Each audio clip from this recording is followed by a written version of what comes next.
დარბაზში, სიცივეში, კინოში, ყველაფერს აკეთებდა, რომ ეს დარბაზი თავისი ფუნქციონირება არ შეეწყვეტა. რაც შეეხება ამ დარბაზს.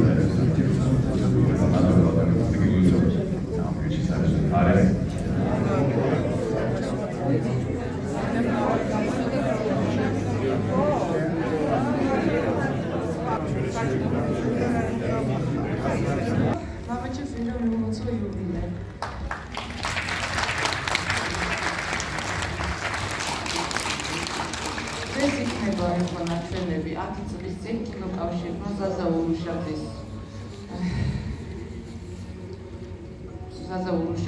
მხარდაჭერით მისალოცი ფილმი გაკეთდა კოტებია ფილმს ის იქნება ნამუშევარი სამწუხაროდ ბევრი ამ ფილმში საუბრობს ცოცხალი არ არის და შემდეგ იქნება ნაჩვენები ბაბუაჩემის კოტეს მამის ფილმი